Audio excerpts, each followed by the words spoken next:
Foreign Minister Penny Wong, thanks for your time. The confirmation today, Ambassador Kevin Rudd will be departing his post in March. He still had a year to go. Why now?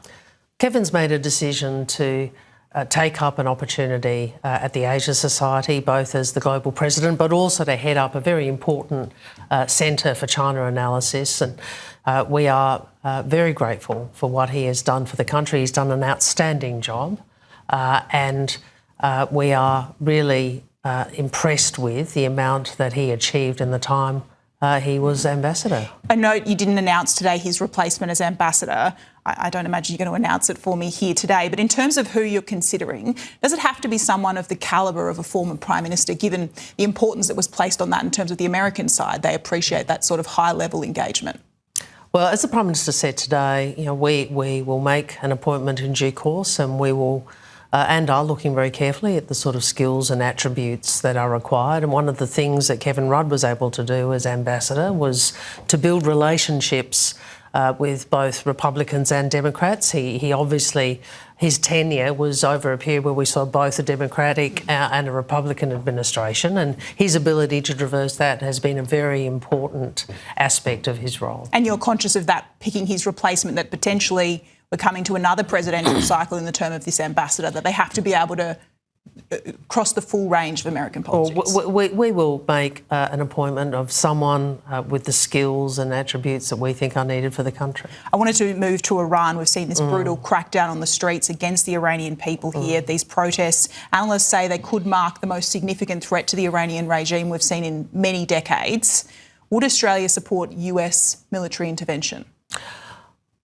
First, I would say the words you used are the right words. It is a brutal crackdown, and it is, what's important to recognise is this is the people of Iran rising up against an oppressive regime, and the regime responding with violence and the killing of its citizens, and that's unacceptable. Like, I've seen comments from the White House about these matters. I think President Trump, so many world leaders, including Prime Minister Albanese, have made clear to the Iranian regime this is unacceptable. We stand with the brave people of Iran who are standing up against an oppressive regime. But what could countries like Australia do, though, to shift the dial, or is this something the Iranian people necessarily need to do themselves?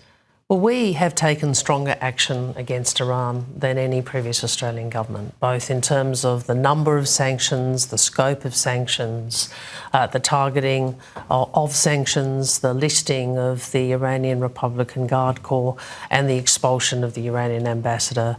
And that is amongst a number of other diplomatic measures we have taken. So we have taken a strong action today. I wanted to move on to President Trump more broadly. He's certainly a disruptor on the world stage in terms of his willingness to use military force. We saw it in Venezuela. It's our closest strategic partner. I wondered if you've considered what red lines you wouldn't want to see the US cross. I'm thinking of Greenland, the team around him and the president himself continuing to muse about a potential use of military force against a NATO ally there. Would that be a red line for Australia? Oh, 2 points. First, the future of Greenland is a matter for the people of Greenland and the people of Denmark. That is our view, and we have consistently made that view clear. The US remains our closest strategic partner, our most important security ally, and that will remain so.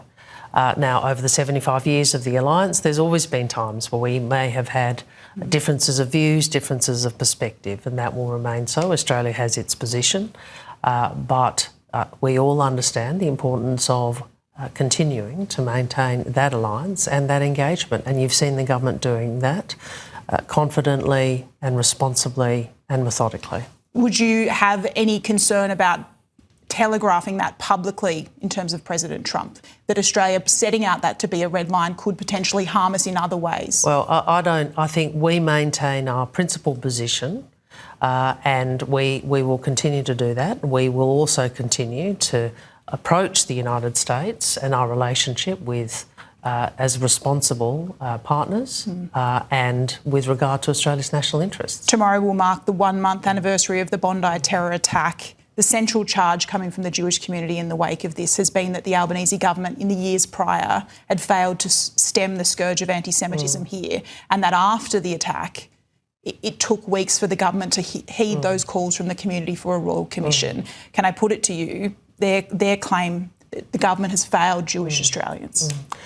Look, Bondi was a horrific attack, and we saw 15 lives lost, people injured, an attack, as the Prime Minister said, motivated by hatred and people with guns in their hands who wanted to kill Jewish Australians. It was horrific, and the whole country stands with the Jewish community. Antisemitism is unacceptable, and it's a scourge on who we are. It's an attack on who we are, and I think you would have heard me say this over the last few years. Prejudice of all forms, anti-Semitism, these are anathema to who we are as Australians, and we all need to stand against them.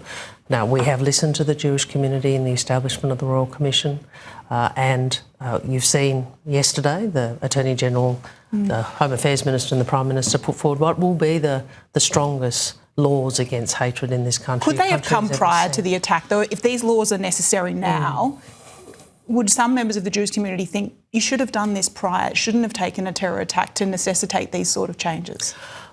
Look,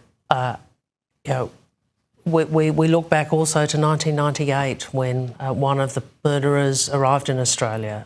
We look back to when was it that they became radicalised and adhered to ISIS and extremist Islamic ideology. There are all these things that I think need to be looked at.